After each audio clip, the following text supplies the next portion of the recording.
Olá, muito boa tarde. Começa agora mais um programa Mercado Futuro. Eu converso com vocês diretamente do estúdio da B3.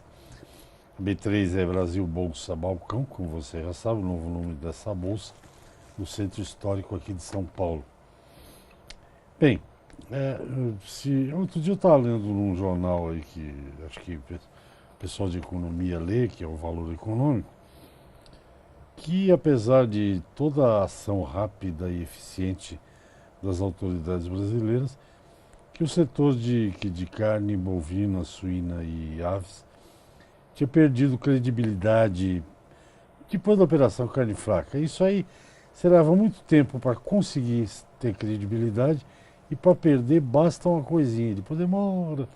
Essa é uma das situações nessa área de carne. Mas hoje eu tenho como entrevistado aqui uma pessoa especialíssima que vocês conhecem, que também, além de ser presidente interino do Conselho Nacional da Pecuária de Corte, o CNPC, ser membro do Grupo Interamericano para a Erradicação da Febre Aftosa, o GEF, é também, eu acho que com muita propriedade, presidente da Câmara Setorial da Carne Bovina, uma câmara que funciona em Brasília, tem várias, para vários produtos. Trata-se do Dr. Sebastião Costa Guedes. Doutor Sebastião, muito boa tarde, muito obrigado pela sua presença. Imagina. As reuniões da Câmara lá em Brasília são mensais ou não? Não, as reuniões da Câmara em Brasília, rotineiramente, elas são a cada trimestre. São 4 por ano. 4 por ano. Mas, havendo motivos especiais, pode-se convocar reuniões especiais ou estamos formando também grupos de trabalho, sabe? Com um caráter mais permanente. Atualmente, a última vez, o último programa que o senhor teve aqui comigo, a gente conversou, o senhor falou bastante daquele plano de erradicação da vacinação, né? Aquilo lá está definido, juramentado e está tudo certo. Está definido, o governo criou uma portaria sobre isso, finalmente, né? E nisso nós deveremos aplaudir de pé o ministro Blairo Maggi e a sua equipe, porque isso é uma situação que vinha se protelando indefinidamente contra o produtor brasileiro, contra o pecuarista. Havia interesses setoriais que não deixavam o país evoluir. Então houve a publicação dessa portaria, o ano que vem começa a retirar a vacinação através do Acre e Rondônia. Em seguida, os estados do norte da Amazônia, né? Amazonas, o Amapá, Roraima, Belém do Pará. Finalmente, quer dizer, em seguida ainda, no semestre seguinte, já se inicia no Nordeste, né? Sergipe até o Maranhão. E depois, concomitantemente, no ano 2021, nós vamos ter a erradicação da aftosa na Bahia, Tocantins, Goiás, Espírito Santo, Rio de Janeiro, a nossa terra paulista, e, ao mesmo tempo, Mato Grosso do Sul, Paraná e Rio Grande do Sul, que são os estados fronteiriços. Foi um projeto amplamente discutido, o doutor Guilherme Marques discutiu isso durante 2 anos. Eu, pessoalmente, até me irritei, com a quantidade de discussões, mas ele estava certo. E agora estamos nas fases de avaliação das infraestruturas dos estados, e eu acho que esse programa não tem mais retorno. Tem setores, que pensam que mudando o ministro isso vai dar marcha ré. Não acredito, sabe, de hipótese alguma, e nem o pecuarista pode aceitar isto. Nós estamos sendo, ao longo dos últimos anos, sabe, martirizados por essa persistência em querer vacinar. É um assunto que prejudica o produtor rural de pecuária e também agora o de suínos, né? Já comentamos aqui no seu programa, o suinocultor do Rio Grande, do Paraná, dos estados fortes, não pode mandar suíno para a Coreia do Sul, para o Japão, porque vacina bovinos contra a aftosa. tenha dó, né? Está na hora. Eu espero que esse programa não tenha mais retorno, não, e que vá para frente, porque a realidade é a única verdade. Meu Deus do céu, o estado que mais recentemente teve a fitosa foi Mato Grosso do Sul e o Paraná, já vão fazer 12 anos, né? Nós temos mais de 118 milhões de cabeças, que seria o terceiro rebanho comercial mundial, né, atrás do Brasil e da China, que estão há mais entre 20 e 24 anos sem focos de afitose. E para que persistir na vacinação? A legislação atual da OIE prevê quando você é livre sem vacinação e se eventualmente você tiver uma recorrência do foco, de 3 a 6 meses você recupera o status, sem matança abundante de animais, como era no passado. E se você é livre com vacinação e tem o foco, você demora 2 anos para recuperar. A União Europeia fez análises de risco disso daí e decidiu, em 91, parar a vacinação, apesar dos riscos da então Bulgária, Turquia, que se divulgava, né? Aí eles podem reintroduzir a fitose aqui. Olha, isso é muito blá, blá, blá e fantasia, né? Nós estamos numa época de realmente cuidar, de iniciar um banco de reserva de vacina, discutir a questão com os fabricantes da vacina, e não com entidades de classe. Entidade de classe não tem fábrica. Nem sei por que ela se intromete tão profundamente na discussão de um assunto que interessa aos fabricantes. Os fabricantes que têm fábricas no Brasil que devem discutir como vai ser esse banco, quem vai oferecer o melhor preço, que condições, discutir isso com o governo. Você chama essas discussões, não aparece ninguém dos fabricantes, aparece entidade de classe, como se fosse, sabe, um Sancho Pança, né? Lutando contra moinhos de vento. Nós não somos moinhos de vento. O CNPC é um vendaval para modernizar e mostrar ao mundo que o Brasil tem uma defesa sanitária que presta. Agora eu entendi porque que o senhor é esse ícone de Mococa do interior de São Paulo. Essa veia poética. CNPC é um vendaval da modernidade. Mas nós somos mesmo, nós somos uma equipe boa, nós somos 35 conselheiros das diferentes regiões do país, dos diferentes segmentos. Nós só temos um problema, né? Nosso problema é que nós somos uma entidade pobre, né?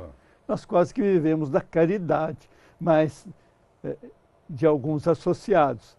A Federação de São Paulo nos ajuda muito, a BIEC nos ajuda, muitos saíram. A nossa luta contra a persistência dessa vacinação de aftosa fez com que a entidade do setor saísse.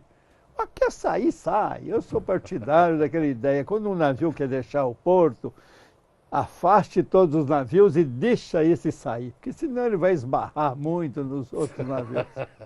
Tá certo, vamos no intervalo do Sebastião. Eu converso com o Sebastião Costa Guedes, presidente em exercício do Conselho Nacional da Pecuária de Corte e presidente da Câmara Setorial de Carne Bovina, nomeado pelo ministro Blairo Maggi. Vamos ao intervalo, a gente volta já. Ok, estamos de volta ao programa Mercado Futuro. Eu falo com vocês daqui do estúdio da B3. Ao meu lado, o presidente em exercício do CNPC e da Câmara Setorial de Carne Bovina, doutor Sebastião Costa Guedes. Eu dizia antes do intervalo que o Guedes é um ícone de Mococa, não apenas de Mococa. O Guedes é um assíduo frequentador também talvez uma das cidades mais lindas do mundo, que é Paris. O Guedes gosta. Ainda bem que a OIE é lá a reunião em Paris, né? São Paulo, né, nesta semana, completa 464 anos e eu sempre comemoro isso com muito orgulho. E o dia da 9 de julho, que é quando São Paulo deu um basta para outro tipo de bandalheira. Mas voltando à questão da carne, eu abri o programa falando dessa coisa. Eu tenho lido com frequência, eu não sei como é que o senhor interpreta isso, por isso que eu vou lhe perguntar. Tem saído com frequência que os russos vão fechar a entrada de carne, ou então diminuir o número, os chineses têm que vir para fazer vistoria. Sempre tem uma ebulição nessa questão. Isso, na sua opinião, são questões sanitárias, evidentemente, que esse pessoal quer, ou é aquela disfarce para a barreira não tarifária, a barreira... Em alguns casos, existem às vezes dúvidas sobre questões sanitárias que o governo brasileiro tem sido um mestre em esclarecer. Principalmente o ministro Blay, o secretário Elmar, que andam, eu acho até que eles ficam mais no exterior do que aqui, mostrando a realidade da pecuária brasileira, da sustentabilidade da agropecuária brasileira. Recentemente, quer dizer, a NASA confirmou, né, o uso das terras no Brasil para a produção de alimentos, né, coisa que a Embrapa, né, o Evaristo, vem defendendo há muito tempo. Então, existem algumas questões que podem dizer. Outras são questões comerciais. Nós temos que aprender, e sermos adultos nesse mercado, sabe? Sempre tem essas especulações. Nós deveríamos olhar para os Estados Unidos e ver como é que eles negociam. São estratégias de negócio. Então, os caras querem abaixar o preço. O importador quer ganhar mais dinheiro. O consumidor do país importador espera que o preço caia. Então, são coisas assim do negócio. É assim, é como passagem de avião, né? De vez em quando uma companhia é criticada, porque olha, ela baixou muito os preços, olha a falta de segurança, o que ocasionou, etc. Então é um ambiente de concorrência que nós temos. E nós temos que encarar isso com seriedade. Agora, nós não devemos, no Brasil, e vocês da imprensa têm importância extraordinária nessa área. Muito. Não só pela repercussão no mercado interno, mas também pela repercussão internacional. Porque hoje, né, nesse mundo informatizado e de internet, as notícias correm numa velocidade enorme, né? Um ex-secretário de Cultura de São Paulo dizia, né, a Europa descobriu o assassinato do Lincoln, acho que 16 dias depois que ele foi assassinado. Hoje, 1 minuto depois, você tem na internet, né? Ou ao vivo. Ao vivo, você tem na internet essas notícias. Então, nós deveremos ser realistas, mostrarmos maturidade. Interesses existem em todo lugar nesses negócios comerciais, né? Nós temos concorrentes de peso. No segmento de alto nível da pecuária, a Austrália é um tremendo adversário de peso. País com 25 milhões de habitantes, né? País com a população pequena, um rebanho altamente produtivo, não quer perder os seus mercados classe ouro, né? Nós temos Estados Unidos, que também, né? Você chega para um produtor americano, já comentei aqui no seu programa, né? No National Beef Cattle Association, qual o objetivo de vocês de exportação? O mercado japonês. Nós queremos porque são tantos bilhões de dólares, 6 bilhões em carnes, né? Então, agora, o Brasil vai indo bem. As entidades de classe dos setores exportadores melhoraram muito o desempenho ano passado. Se não me falha a memória, subiu 7% as exportações. Então a BIEC trabalhou bem, a BPA trabalhou bem. Nós estamos recuperando isso. O governo deu um apoio inestimável nessa área, mostrando a realidade, né? E mostrando que os problemas são localizados. Então eu vejo isso com boas perspectivas e acho que aquele negócio todo ano congela os portos lá, né? Ontem mesmo aparecia na televisão que cidades de menos 64 graus lá no norte da Sibéria, ao norte de Omsk, sei lá, outras com menos 40 graus, congela tudo. E eles já sabem que do fim de novembro até começo de abril, eles têm problemas de logística em alguns portos, né? E então eles diminuem as compras, mas já estão estocados e alegam diferentes razões. É normal isso é normal. Eu gostei de ouvir do senhor isso, porque é curioso, deve ter gente que pensa como o senhor, que o brasileiro médio, digamos assim, seja ele para o exportador ou produtor, ele não entende, às vezes, como funciona o mercado mundial. A Rússia, especificamente, ela nem foi disfarçada, ela foi clara para o Blairo Mágico. Queremos exportar trigo para o Brasil. Também. São um grande exportador de trigo. O Brasil é o maior comprador mundial de trigo. E não apenas isso, eles falaram para o ministro, É que esse ministro é muito claro, ele ele é abre racional. as coisas. Queremos exportar trigo para o Brasil, pescados, que me falaram que é bacalhau que eles pescam, e alguma outra coisa que eu não me lembro agora. Carne bovina. Carne bovina. E é assim que funciona no mundo. Os Estados Unidos vendem carne para o Japão e é capaz de comprar carne da Austrália também. É assim que funciona o mundo. É um mercado Oh, de duas você vias. não pode só vender, vai você tem que vender e e comprar. vende. É isso aí na Itália mesmo. Tinha gente, eu me lembro, Espanha, Itália, tinha problemas, barrava a carne brasileira, o Brasil também barrava o presunto serrano, o presunto San Daniele. É assim que Então, funciona. é assim que funciona. Aí liberaram aqui, vai, assim vai. É um mercado. É desse jeito, né? Não tem jeito. Isso nós temos que amadurecer e pensar nisso. E nós não podemos estigmatizar em larga escala pequenos problemas. Pequenos problemas existem em todo lugar. Tá? Aqui não dão uma amplitude enorme ao assunto. Outra coisa, a Rússia. Eu acho que a Ucrânia é um grande produtor de potássio, exportador de potássio. A Rússia também, as questões minerais, eles são fortíssimos, né? É gás e... Gás, petróleo e minerais. Nós temos, sabe, que realmente compensar essas coisas. O brasileiro tem que entender isso. Passou aquela época, olha, Sibilim, tudo para mim, né? Tinha uma figura aqui que trabalhava na Light antigamente, o seu Severino, o apelido dele era Sibilim, e ele achava que tudo era para ele. Sibilim, tudo para mim. Não é assim. Não é assim que funciona. Por exemplo, a partir de 2020, 2021, que é quando o plano que o senhor ajudou a articular, o Brasil vai ter uma enorme possibilidade, por exemplo, de disputar o mercado japonês de carne bovina. Sem dúvida alguma. E carne suína, o Japão, o Sebastião sabe melhor do que eu, o Japão importa em carne suína tudo que o Brasil produz, que é algo perto de 600 mil toneladas de carne. Esses mercados vão se abrir. Vão se abrir. No intervalo, depois o senhor explica. E viva a mococa. Num regresso louco. Mas agora tem um prefeito operoso, viu? O doutor Guedes diz que tem amigos dele que veem o programa em Mococa e comentam com ele, então viva a mococa. Vamos ao intervalinho, a gente volta já para o último bloco do programa.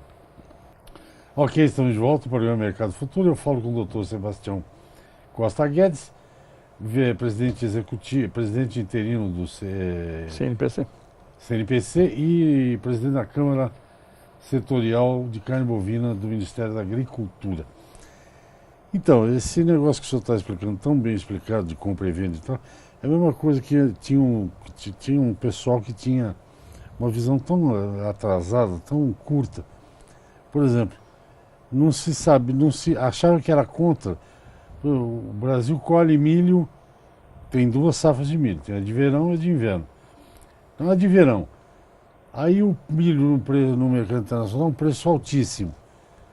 Tinha gente que dizia, vamos vender milho. Não, mas nós temos que consumo interno. Depois compra de novo. Aproveita não é verdade? Lógico, aproveita o galeio aí, né? Então, voltando à nossa questão do mercado, com além de modernizar, de tirar esse peso, um dinheirão que os pecuaristas gastam com vacina. Mais de R$1 bilhão por ano. Além de melhorar essa parte interna, né, que vai ser, o produtor vai ter uma renda melhor. Externamente é uma avenida de 4 pistas, é isso, né? É isso aí, olha. O Camardelli, que é o presidente da BIEC, sempre diz, retirando a fitose, ele tem chance de exportar mais de $1 bilhão por ano. Ele até fala em 1 bilhão e 200 milhões de dólares para o mercado não aftósico, que abrange Japão, Coreia do Sul, isso de carne bovina, hein? Canadá, os países do oeste europeu. Ou seja, por quê? Porque ele vai poder vender com facilidade, disputar mercados com a Austrália, Nova Zelândia, e um mercado que paga por língua de boi, como o Japão, $20 mil a tonelada, e não $4 mil quando você manda ali para o Oriente Próximo.